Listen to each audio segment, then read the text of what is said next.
దేవుని వాక్యమైన బైబిల్ గ్రంథము నుండి పాత నిబంధనలో ఆఖరి పుస్తకం, ఆఖరి గ్రంథం మలాకి గ్రంథం మొదటి అధ్యాయం 2వ వచనము నుండి చదువుకుందాం. మలాకి గ్రంథం మొదటి అధ్యాయం 2వ వచనము నుండి. యెహోవా సెలవిచ్చినదేమనగా, నేను మీ ఎడల ప్రేమ చూపి ఉన్నాను. అయితే మీరు ఏ విషయమందు నీవు మా ఎడల ప్రేమ చూపితివందురు? ఏశావు యాకోబునకు అన్నకాడా? అయితే నేను యాకోబును ప్రేమించి తిని, ఇదే యెహోవా వాక్కు. ఏశావును ద్వేషించి అతని పర్వతములను పాడు చేసి అతని స్వాస్యమును అరణ్యమందున నక్కల పాలు చేసి తిని, మనము నాశనమైతిమి, పాడైన మన స్థలములను మరలా కట్టుకుందాము రండని ఎదోమీలు అనుకొందురు. అయితే సైన్యములకు అధిపతియగు యెహోవా సెలవిచ్చినదేమనగా, వారు కట్టుకొనను, నేను వాటిని కింద పడద్రోయుదును. లోకులు వారి దేశము భక్తిహీనుల ప్రదేశమనియు వారి యెహోవా నిత్య కోపాగ్నికి పాత్రులనియు పేరు పెట్టుదురు.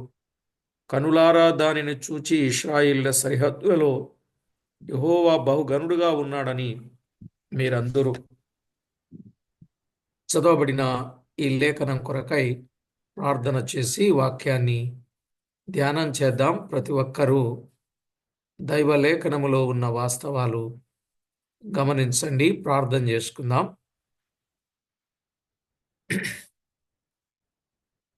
మహామహిమ కలిగిన మా ప్రియ ప్రభువా,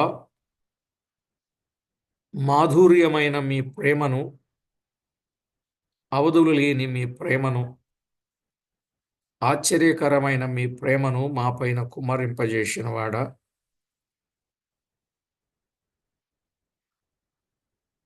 విశేషమైన మీ కనికరమును బట్టి కూడా కృతజ్ఞతలు చెల్లిస్తున్నాం.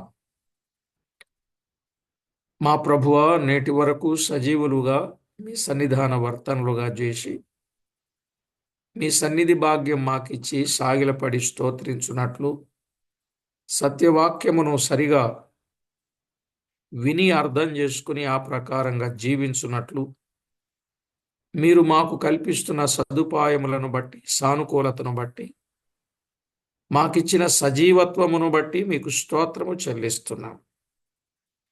మా ప్రభువా, చదవబడిన లేఖన భాగములో నుండి తేటగాను, సూటిగాను, స్పష్టముగాను మాట్లాడి మీరు మహిమ పొందుతారని, మానవుని మరుగుపరచుమని, మీకు రావలసిన మహిమ ఆపాదించుకొనమని కోరుచు మా ప్రభువైన యేసుక్రీస్తు మూల్యమైన నామమున స్తోత్రము చెల్లించి ప్రార్థించి వినయులమై వేడుచూ ఉన్నాము తండ్రి. ఆమేన్. ప్రభునందు ప్రియులారా, మనం చదువుకున్న ఈ వచన భాగాలలో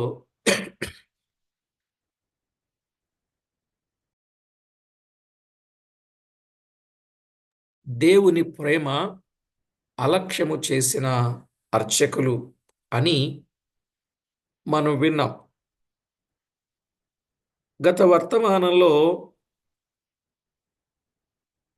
8 ప్రశ్నలు మనం విన్నాం. పుట్టించి, పెంచి, పోషించి, పెద్ద చేసి, పాలించే ప్రభువునే ప్రశ్నించిన ప్రబుద్ధులు వారు.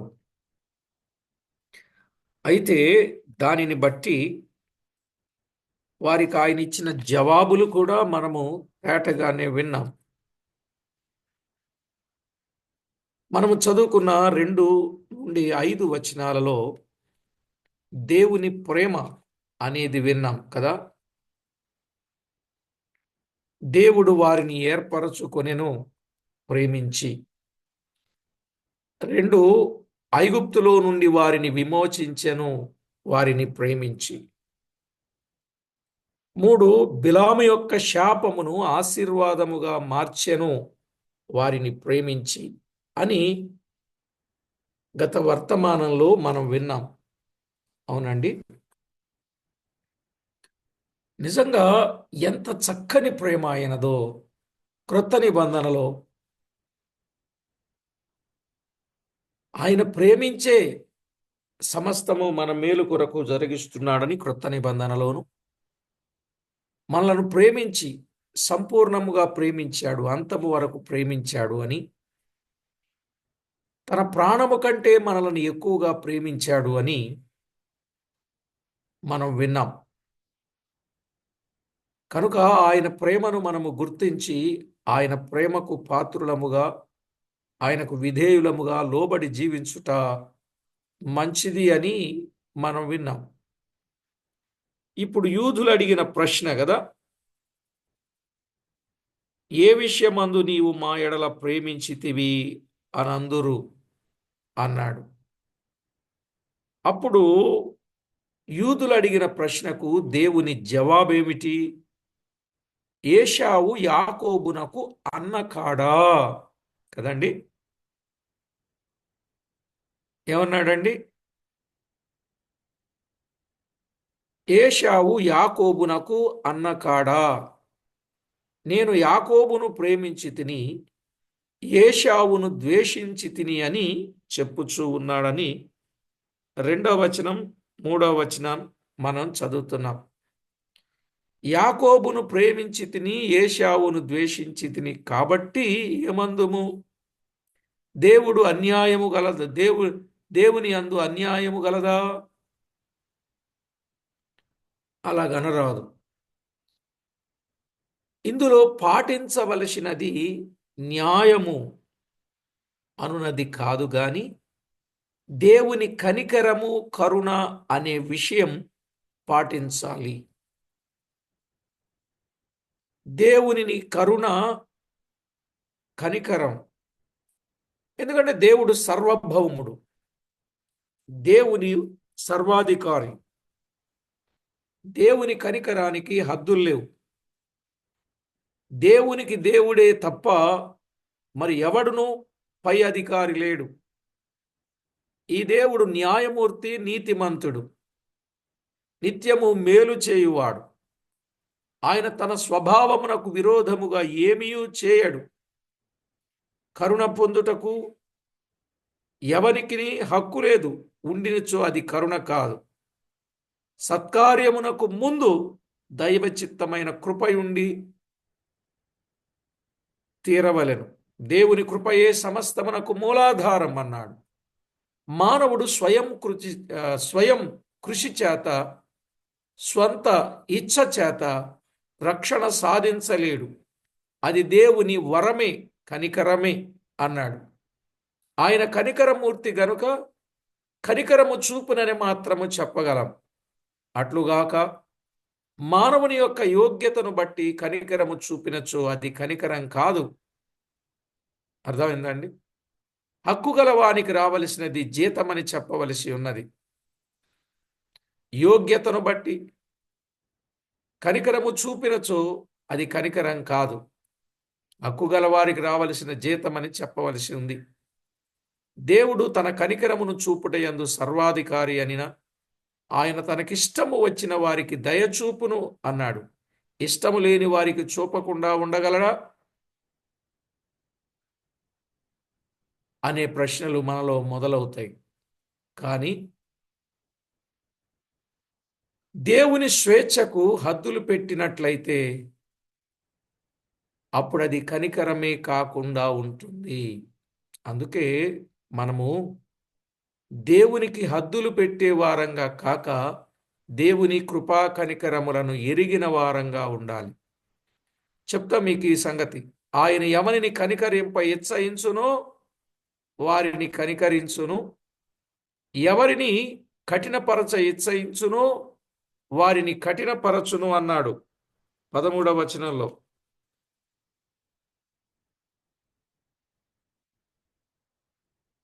సరే ప్రియులారా, దేవునికి కనికరం ఉన్నది, మరి ఆయనను ఎందుకు అలా ప్రేమించలేదు? ఈయన్నే ఎందుకు ప్రేమించాడు, ఆయన్ని ఎందుకు ద్వేషించాడు అనే ప్రశ్నలు మనకు అర్థమవుతున్నప్పుడు ఒక విషయాన్ని మనం గమనించాలి. యాకోబును ప్రేమించిన దేవుడు ఏశావును ద్వేషించడానికి గల కారణం మనం గుర్తించాలి. అది వారి వ్యక్తిగత జీవితములలో ఆధారపడినదిగా చూడొచ్చు. వాస్తవంగా ఏశావు ఎవరు?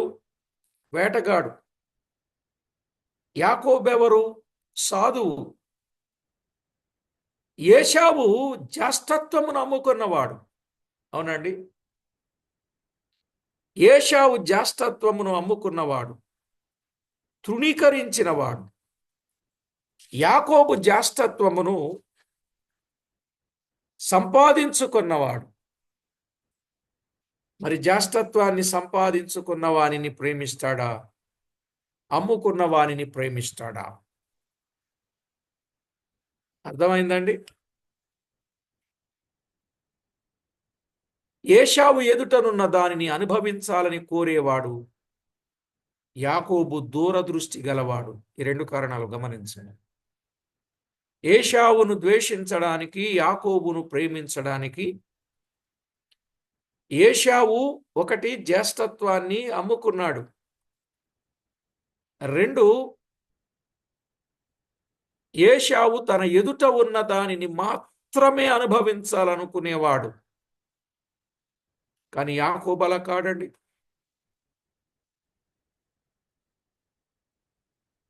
యాకోబు దూరదృష్టి గలవాడు.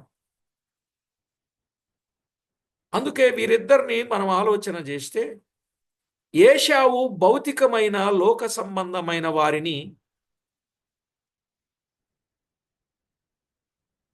ప్రేమించు వారికి సూచనగా ఉన్నాడు. ఎవరు? ఏశావు. ఏశావు భౌతికమైన లోక సంబంధమైన వారిని ప్రేమించు వారికి సూచనగా ఉన్నాడు. మరి యాకోబు భవిష్యత్తులో ప్రభు అనుగ్రహించు బహుమానము కొరకు చూచే వారికి సూచనగా ఉన్నాడు. యాకోబు భవిష్యత్తులో ప్రభు అనుగ్రహించే బహుమానము కొరకు చూచే వారికి సూచనగా ఉన్నాడు.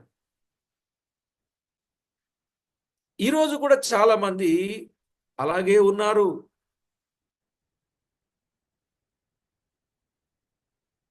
భౌతిక సంబంధమైనవి ప్రస్తుతానికి వాటి మీదనే ధ్యాస తప్ప భవిష్యత్తు కొరకు గాని, దూరదృష్టి కొరకు గాని ఆలోచన లేని వారుగా ఉన్నారు. తాత్కాలికమైన వాటి విషయమై ఆలోచన చేస్తున్నారు గాని శాశ్వతమైన వాటి విషయములో ఆలోచన లేదు. ఇంకా చెప్పాలంటే ఏశావు సొగసైన వస్త్రములను ధరించువాడు.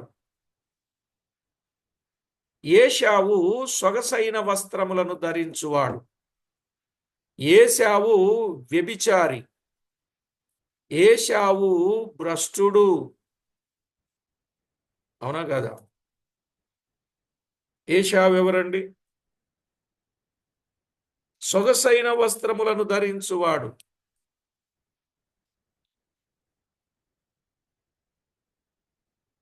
ఇరవై 27వ అధ్యాయం ఆదికాండం 27వ అధ్యాయం 15వ వచనం. మరియు తన జ్యేష్ఠ కుమారుడకు ఏశావునకు సొగసైన వస్త్రములు ఇంత తన యొద్ద నుండెనో. ఏశావునకు సొగసైన వస్త్రములు ఇంత తన యొద్ద నుండెను. సొగసైన వస్త్రములు. ఏమండోయ్, విన్నారా? ఏశావుకి ఎలాంటి బట్టలున్నాయి? ఏవో చెప్పండి. సొగసైన బట్టలు, అందమైన బట్టలు, ఎదుట వారిని ఆకర్షించే బట్టలు, సొగసైన వస్త్రములు గలవాడు ఏశావు. ఈరోజు కూడా చూస్తున్నాం, రంగురంగుల ప్రపంచంలో రకరకాల ఆకర్షణీయమైన వస్త్రాలు. ఎవరో అన్నారు, ఆ గుడ్డ ముక్కే కదండి ఒంటి మీద అందం అన్నారు. నిజమే అనిపిస్తా ఉంది. కానీ ఈరోజు మనుషులు దేనిని బట్టి ప్రేమిస్తున్నారు చెప్పండి? ఆ ఒంటి మీద వేసుకున్న ఖరీదైన వస్త్రాలను బట్టి ప్రేమిస్తున్నారు. అందుకే ఖరీదైన వస్త్రాలు వేసుకున్నవాడు అంటే ప్రజలను ఆకర్షింపచేసేయడానికి అతడు పూనుకున్నాడు. అతన్ని గూర్చి ఒక మాట హెబ్రీ పత్రికలో చెప్పాడు కదా. హెబ్రీలకు రాసిన పత్రిక 12వ అధ్యాయం 16వ వచనం, ఒక పూట కూటి కొరకు తన జ్యేష్ఠత్వపు హక్కును అమ్మివేసిన ఏశావు వంటి భ్రష్టుడైనను వ్యభిచారి అయినను ఉండునేమో అనియు జాగ్రత్తగా చూచుకొనుడి. భ్రష్టుడు భ్రష్టుడు వ్యభిచారి అన్నాడు. ఈ సొగసైన వస్త్రాలు ఎందుకు వెయ్యాలనుకుంటారో మీకు అర్థమవుతుందా? ఏదైతే బట్టలే అని అనుకుంటున్నారు ఈవేళ ఆకర్షణీయమైనటువంటి వస్త్రాలను ఎందుకు ప్రజలు వేసుకుంటున్నారు? శరీరాన్ని సరిగా కప్పని వస్త్రాలు వేసుకుంటున్నారు. అర్థమవుతుందా? వాళ్ళందరికీ ఏమని పేరండి? ఇదిగో ఏశావుకు ఏం పేరు పెట్టారు? వారికి అదే పేరు పెట్టచ్చేమో. నేనైతే పెట్టనులేండి, బాధపడతారు ఈ వీడియో విన్నవారు. ఏశావు సొగసైన వస్త్రాలు గలవాడు, ఏశావు భ్రష్టుడు, ఏశావు వ్యభిచారి అన్నాడు. వ్యభిచారి అనంటే ఈ లోకముతో స్నేహము చేయుగోరువాడు వ్యభిచారి అన్నాడు యాకోబు పత్రికలో కదా. ఈ లోకముతో ఎవడు స్నేహము చేయగోరునో వాడు వ్యభిచారి అన్నాడు. ఒక మాట చదివేయండి, ఎందుకైనా మంచిదే.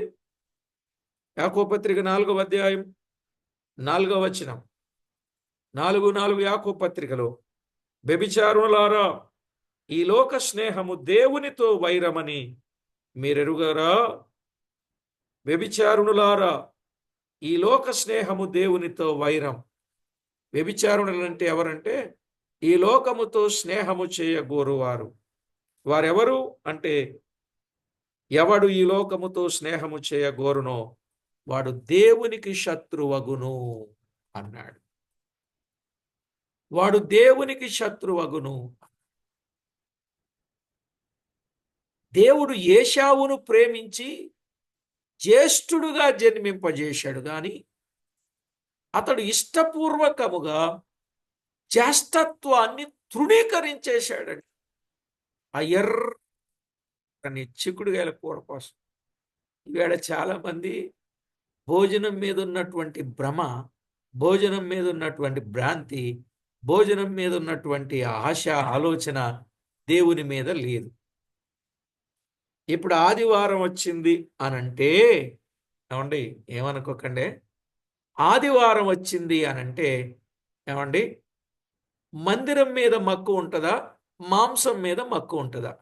నేను తినొద్దని చెప్పడంలా, కానీ దేని మీద ఎక్కువ మక్కువ ఉంటుంది? Sunday is holiday, holiday is jolly day, jolly day is కక్కల ముక్కల డే అనుకొని ముందు అదంతా చక్కబెట్టుకొని ఆలస్యమైనా కూడా అన్ని తెచ్చుకొని వండుకొని అవసరమైతే కొంత తిని మళ్ళీ చర్చికి వెళ్ళే వాళ్ళు ఉన్నారు.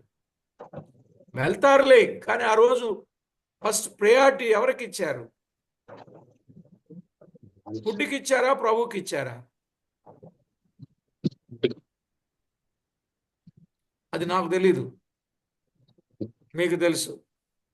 సండే కదా బ్రదరు, ముక్క లేకపోతే ముద్ద దిగదండి అనేవాడు ఉన్నారు. ఈ మీటింగ్లో కూడా ఉన్నారా లేదా? మిగతా రోజులు లేవా తినడానికి? ఆ రోజే తెచ్చుకోవాలి. ప్రభు సన్నిధి మానేసి ఆలస్యంగా, ఎందుకు ఆలస్యంగా వచ్చారంటే, అయ్యా ఆయన తెచ్చి ఇచ్చాడండి, ఉండి వచ్చేసరికి టైం అయిందండి. ఏం చేయాలండి, ఆయన ఆదివారమే తెస్తాడండి. అలా చేసిన వారు తూరు దేశస్థులు. ఆదివారం వ్యాపారం చేశారు, చేపలు మాంసాలు అమ్మి ప్రజలను పక్కత్రోవ పట్టించారండి. పక్కత్రోవ పెడత్రోవ పట్టించారు. విశ్రాంతి దినమును నిర్లక్ష్యము చేసేటట్టు చేశారు. అప్పటి నుండి వస్తుందో ఆ ఆచారం. మీరు కావాలంటే నెహెమ్యా గ్రంథం చదువుకోండి, 13వ అధ్యాయంలో ఆ చరిత్ర కనపడుతుంది. వాళ్ళు చేశారన్నమాట. ఆదివారం విశ్రాంతి దినమును నిర్లక్ష్యం చేయడానికి ఆ రోజు ఏం చేశారనుకున్నారు? చక్కగా చేపలు మాంసము. ఇప్పుడు కూడా అండి, పల్లెటూరులో పర్వాలేదు కానీ పట్టణాలలో వీకెండ్స్ అని పెట్టారు. వీకెండ్స్ అని పెట్టి ఆ రోజే సాటర్డే సండేలు నిజంగా మాల్స్ అసలు ఖాళీలు ఉండవండి సాటర్డే సండేలు. నిజమా కాదా? ఎంత ఘోరంగా బిజినెస్ అన్నమాట. ఇక ప్రజలు ఇంకా ఒక మాల్కి వెళ్ళామంటే ఆ మాల్లో అన్ని రకాలు ఉంటాయి. ఆట పాట వేట నోట తిండి అన్ని మొత్తం ఏ టు జెడ్ రోజంతా ఎంజాయ్ చేసి వస్తున్నారండి. ఎవరి కోసం నేను చెప్పడం లేదు, దేవుని పిల్లలు కూడా వెళ్తున్నారు ఆదివారం నిర్లక్ష్యము చేసి. పుట్టు క్రైస్తవులం అని చెప్తా ఉంటారు, ప్రభు సన్నిధికి సరిగా కనపడరు. ఒకవేళ 10 నిమిషాలు ఎక్కువైందంటే, ఒకవేళ చర్చికి వెళ్ళి బ్రదర్ ఎంతసేపు అయితే ఎలా బ్రదర్, మాకు ఇంకా పనులు ఉండవు ఏంటండి, ఆదివారం ఒక్కరోజే మాకు సెలవండి, మిగతా రోజులందరూ డ్యూటీలండి, మీరు ఎంతసేపు చెప్తే ఎట్లా అండి అనేవాళ్ళు కూడా ఉన్నారు. లేరా అండి? కొంచెం ఊనో ఊనో అనండి. లేరా అండి? ఎంత బాధ అయిపోతుందో, వాళ్ళు ఎంత ఫీల్ అయిపోతా ఉంటారో. సరేలేండి, ఏశావు జ్యేష్ఠత్వమును అమ్ముకున్నాడు. అతడు ఇష్టపూర్వకంగా జ్యేష్ఠత్వాన్ని తృణీకరించాడు. తర్వాత ఆశీర్వాదము పొందగోరి కన్నీళ్లు కార్చాడు, అందుకోలేకపోయాడు. జ్యేష్ఠత్వాన్ని తృణీకరించిన వాడు ఆశీర్వాదం పొందగలడా? పొందలేడు. ఇంత జరిగితే వాళ్ళేమంటున్నారండి? దేవుడు ప్రేమ గలవాడైతే వారేమంటున్నారు చెప్పండి? ఏమన్నారండి మలాకి గ్రంథంలో? నీవు దేని విషయంలో మమ్మలను ప్రేమించు. మనం చూస్తున్నాం, దేవుని వాక్యంలో తేటగానే చెప్పాడు. దేవుడు యాకోబును ప్రేమించుటలో ఉన్న ఉద్దేశం మనం అర్థం చేసుకోవచ్చండి.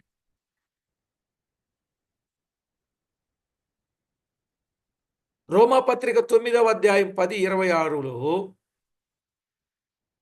రిబ్కా గర్భవతి అయినప్పుడు ఏర్పాటును అనుసరించి దేవుని సంకల్పము క్రియల మూలముగా కాక పిలుచువాని మూలముగాని నిలుకడగా ఉండు నిమిత్తం పిల్లలింకా పుట్టి మేలైనను కీడైనను చేయక ముందే పెద్దవాడు చిన్నవానికి దాసుడగునని చెప్పాను.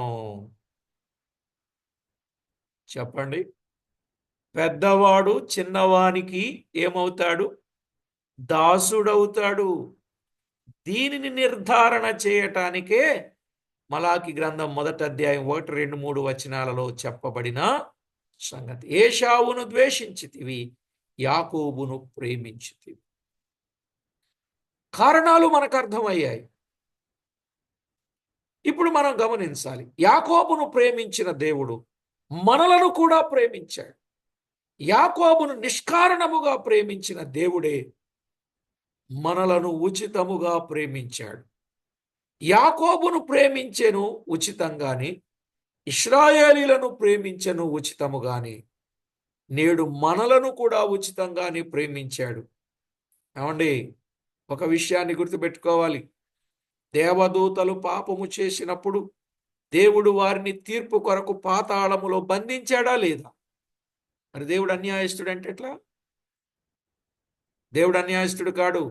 ఎవరు తప్పు చేసినా ఆ తప్పుకు శిక్ష ఖచ్చితంగా పడుద్ది. మానవుడు పాపము చేసినప్పుడు రక్షణ సదుపాయాన్ని దేవుడు కల్పించాడు. అది సద్వినియోగం చేసుకోవాలి. పేతురు రాసిన 2వ పత్రిక 2వ అధ్యాయం 4వ వచనంలో, పేతురు రాసిన 2వ పత్రిక 2వ అధ్యాయం 4వ వచనంలో, అలాగే ఆదికాండం 3వ అధ్యాయం 21వ వచనంలో దేవుడు మానవునికి సదుపాయం ఇచ్చాడు. అది సద్వినియోగం చేసుకోలేకపోతే ఏమవుతుంది చెప్పండి? నష్టమే కదా. కాబట్టి విషయాన్ని సరిగా ఆలోచన చేయండి. పేతురు రాసిన 2వ పత్రిక 1:4లో దేవుడు మానవునికి అమూల్యములను అత్యధికములను వాగ్దానాలను అనుగ్రహించాడు. ఎందుకు? దురాశను అనుసరించుట వలన లోకమందున్న భ్రష్టత్వమును తప్పించుకొని, ఈ వాగ్దాన మూలములుగా తప్పించుకొని దేవస్వభావమందు పాలివారగునట్లు వాటిని అనుగ్రహించాడు కదా. మరి ఇచ్చినప్పుడు ఏం చేయాలి? తప్పించుకోకుండా పట్టబడితే ఏం జరుగుద్ది? నష్టమే. నష్టమే. కాబట్టి ఆలోచన చేయండి ప్రియులారా. దేవుని వాక్యములో వ్రాయబడిన వాస్తవాలు చూడండి.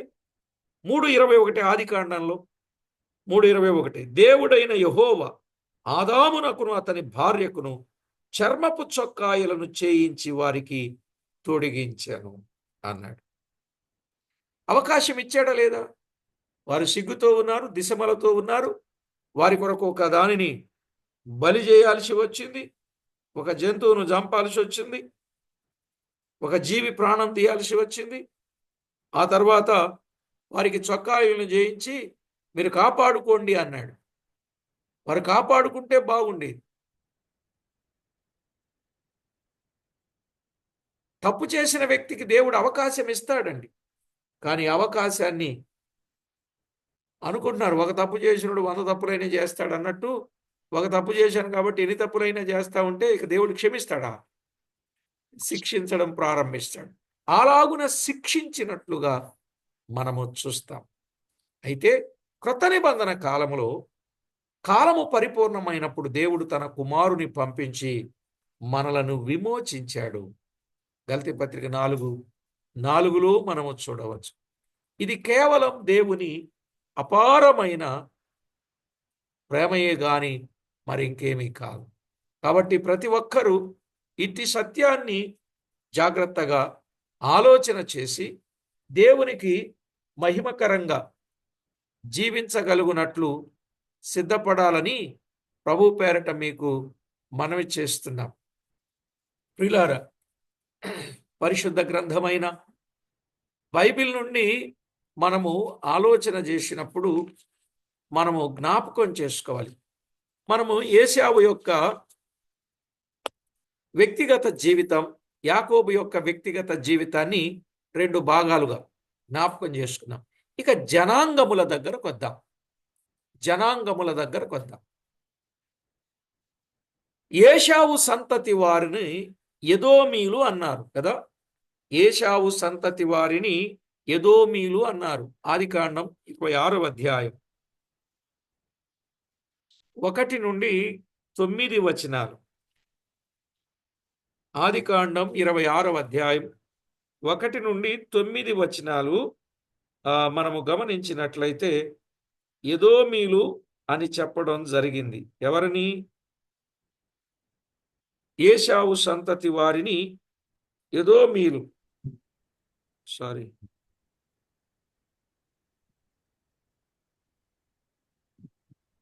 25వ అధ్యాయం 31వ వచనములు. అందుచేత అతని పేరు ఎదోము అనబడెను అన్నాడు. ఎదోము అన్నట్లుగా చూస్తాం. ఏశావుకు ఉన్న మరొక పేరు ఏంటంటే ఎదోము. ఎదోము అనగా ఎర్రని అని అర్థం. ఈ ఎదోమీలే ఏశావు సంతతి వారు. 43వ వచనాన్ని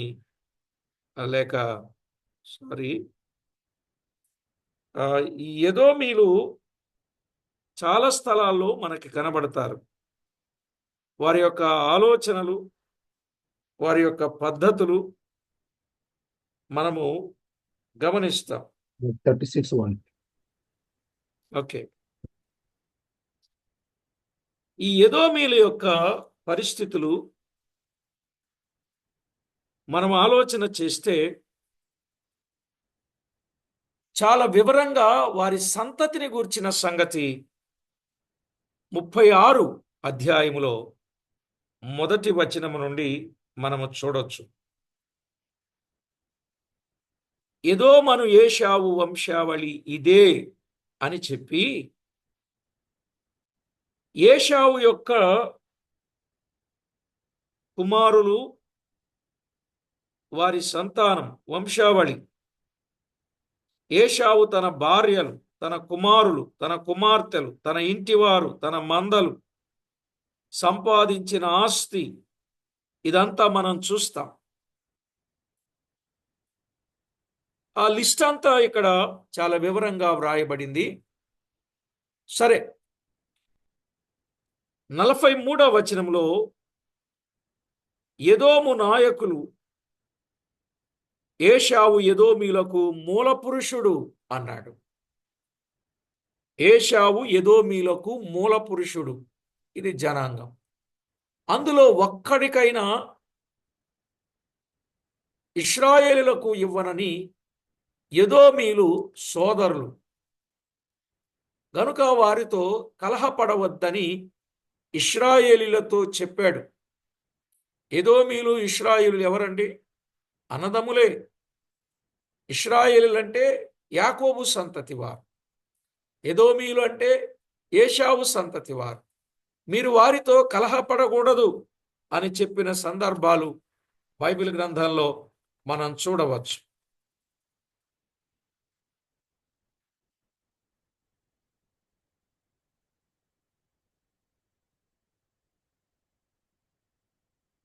ద్వితీయోపదేశ కాండం 2వ అధ్యాయం 2 నుండి 8 వచనాలు మనము చదివితే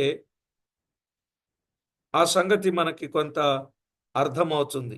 8వ వచనం, అప్పుడు షేయూరులో నివసించు ఏశావు సంతానపు వారైన మన సహోదరులను విడిచి అనే మాట చూస్తున్నాం. ఈ భాగంలో వారితో మనం ఏం పడకూడదు, కలహపడకూడదు. 12వ వచనం, పూర్వకాలమున హోరీలు షేయూరులో నివసించిరి. ఇశ్రాయేలీయులు యెహోవా తమకిచ్చిన స్వాస్యమైన దేశములు చేసినట్లు ఏశావు సంతతి వారు హోరీల దేశమును స్వాధీనపరుచుకొని తమ ఎదుట నుండి వారిని నశింపజేసి వారి దేశములో నివసించిరి. 22వ వచనములో కూడా మనము ఆ సంగతి గమనించవచ్చు. గనుక మీరు సహోదరులు, మీరేముండకూడదు, మీ మధ్య కలహం ఉండవద్దు, కలహపడవద్దని ఇశ్రాయేలుతో చెప్పాడు. ఇశ్రాయేలీలు ప్రయాణము చేయుచుండగా ఎదోమీల దేశము గుండా పోవలసి వచ్చినప్పుడు ఎదోము రాజు నొద్దకు దూతను పంపి వర్తమానము చేసినట్లుగా చూస్తాం. ఎదోము రాజు దానికి ఇష్టపడక ఇశ్రాయేలుతో యుద్ధము చేయడానికి సిద్ధపడిన సందర్భం మనం ఎరుగుదాం. అప్పుడు ఇశ్రాయేలీలు ప్రక్కకు తొలగిపోయిరి. ఇశ్రాయేలీలు ప్రక్కగా తొలగిపోయిరి. ఎందుకని? యుద్ధము చేయొద్దన్నాడు కదా, అందుకని. మీరు చదువుకోండి. సంఖ్యాకాండం 20వ అధ్యాయం 14 నుండి 21 వచనం. సంఖ్యాకాండం 20వ అధ్యాయం 14 నుండి 21. అలాగే న్యాయాధిపతుల గ్రంథం 11వ అధ్యాయం 17 నుండి 18. న్యాయాధిపతులు 11, 17, 18. అలాగే దినవృత్తాంతముల 2వ గ్రంథం 20వ అధ్యాయం 10వ వచనం. దినవృత్తాంతముల 2వ గ్రంథం 20వ అధ్యాయం 10వ వచనం. ఇశ్రాయేలీయులు ఐగుప్తులో నుండి వచ్చినప్పుడు నీవు వారిని అమ్మోనీయులతోనూ మోయాబీలతోనూ సేయూరు మన్యవాసులతోనూ యుద్ధము చెయ్యనీయలేదు గనుక ఇశ్రాయేలీయులు వారిని నిర్మూలము చేయక వారి యొద్ద నుండి తొలగిపోయిరి. ఇశ్రాయేలీయులు వారిని నిర్మూలము చేయక వారి యొద్ద నుండి తొలగిపోయిరి. ఎందుకని? దేవుడే చెప్పాడు, వారు సోదరులు గనుక యుద్ధము చెయ్యొద్దు అని చెప్పాడు. ఇన్ని విధాల దేవుడు వారి పట్ల ఉపకారము చూపినను ఎదోమీలు ఇశ్రాయేలీయుల పట్ల ద్వేషముతో ఎడతెగని పగ కలిగి బాధించుచూ వచ్చారండి. నిజంగా ఎంత బాధిస్తూ వచ్చారంటే, యెహెజ్కేలు గ్రంథం 35వ అధ్యాయం మీరు చదివినా, యెహెజ్కేలు గ్రంథం 35వ అధ్యాయం చదివినా, ఆమోసు గ్రంథం 1వ అధ్యాయం 11, 12 వచనాలు చదివినా, ఆమోసు గ్రంథం 1వ అధ్యాయం 11, 12 వచనాలు చదివినా, ఓబద్యా గ్రంథంలో చదివినా, ఇలాగు వారిరువురి వ్యక్తిగత జీవితమును ధ్యానించిన ఏశావు కంటే యాకోబే శ్రేష్ఠుడుగా కనబడతా ఉన్నాడు. తల్లిదండ్రులు భక్తిపరులండి. తల్లిదండ్రులు ఇస్సాకు, రిబ్కాలు భక్తిపరులు, ప్రార్థనాపరులు. అయినా ఏశావు ఎన్నడూ తన జీవితములో దేవుని ప్రార్థించిన వాడు కాదు. ప్రార్థించాడా? ఎప్పుడు ప్రార్థించినట్లుగా లేదు. వారు వాడే వస్తువుల కోసం ఒకసారి చెప్పాను నేను. ఎలాంటి వస్తువులు వాడతారో, ఏంటి వారి పరిస్థితి ఏంటో చెప్పాను. ఆస్తి విషయములో సరే, ఆస్తి విషయములో నాకు కావలసినదంతా ఉన్నదని ఏశావు అంటాడు. ప్రార్థించిన వాడు కాడు, దేవుని సహాయము కోరినవాడు కాడు, దేవుడు సహాయము చేసినని ఎప్పుడూ చెప్పినవాడు కూడా కాదు. ఒకటి, ప్రార్థనాపరుడు కాడు, దేవుని సహాయం కోరినవాడు కాడు, దేవుడు సహాయం చేశాడని కనీసం మాట వరుస కూడా చెప్పినోడు కాదు. ఎవరు? ఏశావు. కానీ ఆస్తి విషయంలో నాకు కావలసినదంతా ఉన్నదని ఏశావు చెప్పిన సందర్భం మనం గమనించవచ్చు. నాకు కావలసినంత ఉంది అన్నాడా లేదా? ఆదికాండం 33:9. ఆదికాండం 33:9. అప్పుడు ఏశావు, సహోదరుడా, నాకు కావలసినంత ఉన్నది, నీది నీవే ఉంచుకోమని చెప్పినట్లు చూస్తాం. నాకు కావలసినంత ఉంది.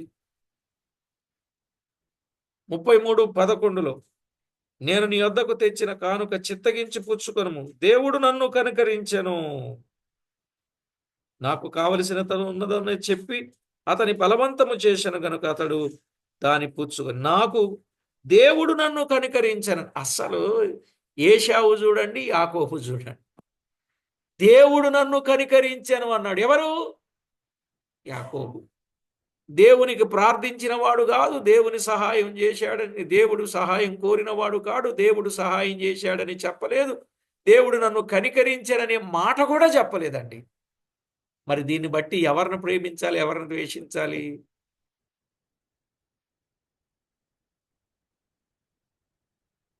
జనాంగ రీత్యా చూచిన ఎదోమీలు ఎల్లప్పుడూ ఇశ్రాయేలీల మీద పగ, ద్వేషములతోనే ఉండి వారికి కీడు చేయుచూ వచ్చారు. వారికి కీడు చేయుచునే వస్తున్నారండి. ఎప్పుడు ఎప్పుడు ఎప్పుడు పగ, కీడు. ఒకరోజు కాదు, ఇప్పటికీ కూడా అలాగే ఉన్నారు. 137వ కీర్తన 7లో 137:7, యెహోవా, ఎదోము జనులు చేసినది జ్ఞాపకము చేసుకొనుము, యెరూషలేము పాడైన దినమును జ్ఞాపకమునకు తెచ్చుకొనుము, దానిని నాశనము చేయుడి, సమూల ధ్వంసము చేయుడి అని వారు చాటిరి గదా. దేని నాశనం చేయమంటున్నారు? ఏమండి? యెరూషలేం, దానిని నాశనం చేయాలి, సమూల ధ్వంసము చేయుడి అని వారు చాటారు. అందుకేగా ఇప్పుడు చుట్టుప్రక్కల ఉన్న హమాస్ కానీ, పాలస్తీనా కానీ, ఇరాన్ కానీ, ఇరాక్ కానీ, ఏమండి, చుట్టుప్రక్కల ఉన్న దేశాలన్నీ ఇజ్రాయెల్ దేశం మీద పగబట్టారా లేదా? ఇప్పటికీ యుద్ధం చల్లారిందా? బైబిల్ ఎంత సత్యమో గుర్తుపెట్టుకోండి. బైబిల్ ఎంత వాస్తవమో గుర్తుపెట్టుకోండి. దాన్ని ఏమైనా సరే సమూల ధ్వంసము చేయాలి, నాశనము చేయాలని వారు పూనుకున్నట్లుగా చూస్తాం. అన్నదమ్ముల మధ్య లేచిన పగ ఆ, ప్రపంచానికి ఈరోజు మనం చూస్తున్నాం. యెహెజ్కేలు గ్రంథం 25వ అధ్యాయం 12 నుండి 14 వచనాలలో, యెహెజ్కేలు గ్రంథం 25వ అధ్యాయం 12 నుండి 14 వచనాలలో మనము ఆ సంగతులను మనము జ్ఞాపకం చేసుకోవచ్చు కదా.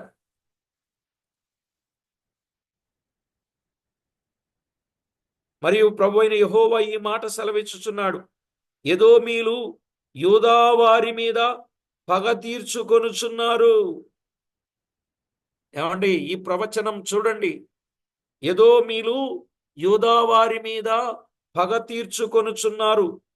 తీర్చుకొనుటలో వారు బహుగా దోషులైరి గనుక ప్రభువైన యెహోవా సెలవిచ్చినదేమనగా, ఎదోము మీద నా చెయ్యి చాపి మనుషులేమి పశువులేమి దానిలో నుండకుండా నేను సమస్తమును నిర్మూలము చేయుదును.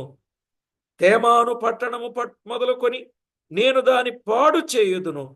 తదాను వరకు జనులందరూ ఖడ్గము చేత కూలుదురు. నా జనులైన ఇశ్రాయేలుల చేత ఎదోమీల మీద నా పగ తీర్చుకొందును, నా పగ తీర్చుకొందును. ఎదోమీల విషయమై నా కోపమును బట్టి, నా రౌద్రమును బట్టి నేను ఆలోచించిన దానిని వారు నెరవేర్చుదురు. ఎదోమీలు నా క్రోధము తెలుసుకుందురు. ఇదే యెహోవా వాక్కు. ఏమండి, అన్నదమ్ముల మధ్య వచ్చింది, దేశాల వరకు జనాంగముల వరకు వెళ్ళిపోయింది కదా. ఏమండి, అర్థమైందా ఈ భాష? ఈ బైబిల్ భాష అర్థమైందా? చివరికి విజయం ఎవరిది? యూదా వారిదే, ఇశ్రాయేలు వారిదే. అందుకే ఇప్పటికి ఒక్కసారన్న, దాదాపు 11 సార్లు పైన యుద్ధాలు జరిగి ఒక్కసారన్న ఇశ్రాయేలీలు ఓడిపోయారా? ఓడిపోయిన చరిత్ర ఉందా? ఎందుకని? ఇశ్రాయేలీల పక్షంగా దేవుడున్నాడు. దేవుని వాగ్దానం. ఇశ్రాయేలీల పక్షంగా దేవుడున్నాడండి. ఎదోమీలు ఎంత క్రూరంగా ఉన్నారు, క్రోధంగా ఉన్నారు, పగబయద ఉన్నారు, కోపము కలిగి ఉన్నారు, రౌద్రము కలిగి ఉన్నారు. దానిని బట్టి వారికి కలిగేదేంటో చాలా తేటగా చెప్పాడు. ఎదోము మీద నేను చెయ్యి చాపుతా అన్నాడు. ప్రియులారా, దేవుని వాక్యం ఎంత సత్యం.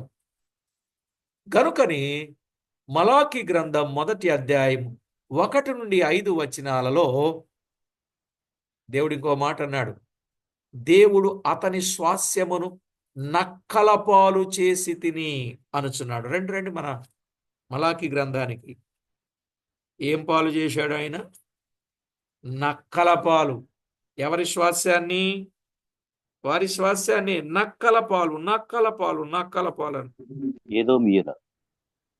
ఎదోమీలను 3వ వచనంలో ఉంది. ఏశావును ద్వేషించి అతని పర్వతములను పాడు చేసి అతని స్వాస్యము అరణ్యమందున్న నక్కల పాలు చేసి తిని. ఏమనుకుంటున్నారండి? దేవునితో, దేవుని పిల్లలతో ఆటలాడుట తగునా? వారు మరలా కట్టుకొనను వాటిని క్రిందకు పడద్రోయును అని చెప్పుచూ ఉన్నాడు. మరలా కట్టుకుంటారంట, కిందకు పడదోస్తున్నాడు 4వ వచనంలో. మనము నాశనమైతిమి, పాడైన మన స్థలములను మరలా కట్టుకొందము రండని ఎదోమీలు అనుకొందురు. అయితే సైన్యములకు అధిపత్యకు యెహోవా సెలవిచ్చినదేమనగా, వారు కట్టుకొన్నను నేను వాటిని క్రింద పడద్రోయుదును. లోకులు వారి దేశము భక్తిహీనుల ప్రదేశమనియు వారు యెహోవా నిత్య కోపాగ్నికి పాత్రులనియు పేరు పెట్టుదురు. యెహోవా కోపాగ్నికి పాత్రులు అని వారికి రేపు పేరు పెట్టుదును అన్నాడు. దేవుని వాక్యములో ఉన్న వాస్తవాలు తేటగా గమనించండి ప్రియులారా, గమనించండి. యెషయా గ్రంథం 34వ అధ్యాయం 4వ వచనం. యెషయా గ్రంథం 34:4 ఆకాశ సైన్యమంతయు క్షీణించును. 35 అండి, 34:5. నిజముగా ఆకాశమందు నా ఖడ్గము మత్తిల్లును, ఎదోము మీద తీర్పు తీర్చుటకు, నేను శపించిన జనము మీద తీర్పు తీర్చుటకు అది దిగును అన్నాడు. అది దిగును అన్నాడు. వారి ప్రయత్నములన్నీ దేవుడు విఫలము చేయును అన్నాడు. వారు చేసే ప్రయత్నాలన్నింటినీ దేవుడు ఏం చేస్తాడన్నాడండి? విఫలం చేస్తానన్నాడు, సఫలం కాదు. ఏదో మీరు చేసే ప్రయత్నాలన్నీ విఫలం చేస్తానన్నాడు, విఫలం చేస్తానన్నాడు. యెహెజ్కేలు గ్రంథం 35వ అధ్యాయం 9వ వచనం. 35:9 నేను యెహోవానై ఉన్నానని మీరు తెలుసుకొనున్నట్లు నీ పట్టణములు మరలా కట్టబడకుండా ఎల్లప్పుడూ పాడుగా ఉండజేయుదును. నీ పట్టణములు మరలా కట్టబడకుండా ఎల్లప్పుడూ పాడుగా ఉండజేయుదును. దేవుని మాట. వారి ప్రయత్నాలన్నీ విఫలం. అది చూసిన ఇశ్రాయేలీల సరిహద్దులు అవతలకు కూడా యెహోవా బహుగనుడుగా ఉన్నాడని చెప్పుకుంటారట. ఇలాగ ఎప్పుడైతే దేవుడు చేశాడో, ఎదోమీల మధ్య దేవుడు చేసిన కార్యములు దేవుడు ఇశ్రాయేలీల ఎదుటకు తీసుకొని వచ్చి దేవుడు ఇశ్రాయేలుని ఎంతగా ప్రేమించుచున్నాడో రుజువుపరిచినప్పుడు ఆయన బహుగనుడుగా ఎంచబడతాడు. దేవుడు ఆయా దేశముల ద్వారా, వ్యక్తుల ద్వారా, వస్తువుల ద్వారా పాఠము నేర్పువాడై ఉన్నాడు. యేసు ప్రభు ఈ భూలోకంలో ఉన్నప్పుడు కూడా దృష్టాంతములుగా అనేక సందర్భాలు ఎత్తుకొని గొప్ప దివ్యమైన బోధ ఆయన చేశారు. అలాగునని ఆయన సత్యములను మనం ఆలకించి ఆయనకు విధేయులమై జీవించుట ఎంతైనా మనకు ఆశీర్వాదకరం, మంచిది. అవునండి. కనుక ఎప్పుడు దేవునికి గాని దేవుని పిల్లలకు గాని విరోధంగా ఎప్పుడు మాట్లాడకూడదు, కార్యాలు తలపెట్టకూడదు,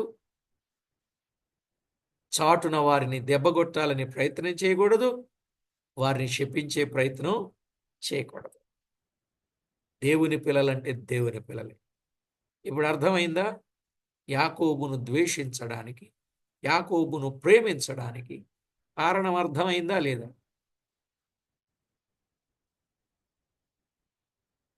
కొంచెం ఇలాగానండి, కారణం అర్థమైందా? అంటే మీకు అర్థమైందో లేదో నాకు అర్థం కావటానికి అడిగాను అంతే. కాబట్టి యాకోబును దేవుడు ప్రేమించడానికి, దేవుని పట్ల ఒకవేళ మోసం చేస్తే చేయొచ్చు, కానీ తన మోసాన్ని దేవుని దగ్గర ఒప్పుకున్నాడు. ఓ మోసగాడా, ఇక నీ పేరు మోసగాడు అనబడదు, నీ పేరు ఇశ్రాయేలు అనబడుద్దని చెప్పాడా లేదా? 32వ అధ్యాయం ఆదికాండం. మా లేఖనాల సత్యం ఎంత వాస్తవమో. కాబట్టి ప్రభు పిల్లలమైన మనం చరిత్ర ఆనాటి నుండి ఈనాటి వరకు చూచిన దేవుని ప్రజలకు మాత్రమే ఆయన తోడై ఉంటాడు. అది మీరు గుర్తించి దేవుని పక్షంగా ఉండండి చాలు. దేవుని పక్షంగా ఉండండి, దేవునిలో ఉండండి, దేవుని కొరకు జీవించండి. దేవుని కనికరం నా మీద, దేవుడే నన్ను కనికరించాడని చెప్పండి తప్ప నా తెలివితేటలు, నా జ్ఞానం, నా బంధువులు, నా వాళ్ళు, నాకు వాళ్ళు, వీళ్ళు వాళ్ళు, నేనెంత, నేనంతా, నేనిది, నేనది, నా జీవితం ఇట్లా ఇలాగా, నేను కాబట్టే, ఇట్లాంటి ఆలోచనలన్నీ పక్కన పెట్టండి. ఎంత ఎత్తుగా ఎదిగినా దేవుడు దెబ్బ కొట్టాడంటే కుప్పకూలిపోతామంతే. అందుకే నేను అనేది చెప్పదు. ఇంకా యాకోబును గురించి ఇంకొక మాట కూడా చెప్పాలండి. 32వ అధ్యాయం 10వ వచనం ఆదికాండంలో, అయ్యా ఈ చేతి కర్రతో మాత్రమే నేను ఈ యోర్దాను దాటి తిని, నేనిప్పుడు 2 గుంపులైతిని. నీవు చేసిన సమస్తమైన ఉపకారములకు అపాత్రుడను అన్నాడండి. నీవు చేసిన సమస్తమైన ఉపకారములకు అపాత్రుడను 32:10 ఆ మాట చాలా బాగుంటుంది. నీవు చేసిన సమస్తమైన ఉపకారములకు అపాత్రుడనై నీవే చేసావు, అసలు నేను పాత్రుడను కాను. ఎంత తగ్గింపు యాకోబులో కనబడుతుందండి. దొరికిందండి మాట. నీ సేవకునికి చేసిన సమస్తమైన ఉపకారములకు అపాత్రుడను. నేను ఈ చేతికర్రతో యోర్ధాను దాటి తిని ఇప్పుడు నేను 2 గుంపులైపోయాను. నేను అపాత్రుడను. దేవుడు నన్ను కనికరించానన్నాడు. నేను అపాత్రుడను. ఇవి యాకోబు పదాలు. మరి మనము యాకోబు వారమా, ఏశావు వారమా? పరిశీలన చేసుకుంటే చాలు. యాకోబు వారమా, ఏశావు వారమా? బహుశా ఇక్కడ చెప్పేది మాత్రం యాకోబు వారమేనండి. కానీ మీటింగ్ అయిపోయిన తర్వాత, వెళ్ళిన తర్వాత చేసే పనులు మాత్రం ఎదోము వారముగా, ఏశావు వారముగా ఉండకూడదు. ప్రార్థన చేసుకో. పరిశుద్ధుడవైన మా తండ్రి, పరమందు ఆసీనుడవైన మా దేవ, మీ ఘననామానికి స్తోత్రాలు, వందనాలు చెల్లిస్తూ. దేవా, ఎంత గొప్ప దేవుడవు నాయన. ఎంత గొప్ప పాఠం మలాకి గ్రంథంలో వ్రాయించారు. అది మాకు తేటగా అర్థమయ్యేటట్లు మీ సహాయం మాకు అందించారు. అందును బట్టి మిమ్మల్ని స్తుతిస్తున్నాం. చేసిన ప్రతి విధమైన మేలు కొరకై వందనాలు. యాకోబును ద్వేషించి, ఏశావును ద్వేషించి యాకోబును ప్రేమించడానికి కారణం మాకు చాలా స్పష్టంగా తేటతెల్లం చేసినందుకు కృతజ్ఞతలు చెల్లించవచ్చు. మా ప్రభు అయిన యేసుక్రీస్తు అమూల్యమైన నామమున స్తుతించి ప్రార్థించి వినయులమై వేడుచూ ఉన్నాము తండ్రి. ఆమేన్. ప్రభునందు ప్రియులారా,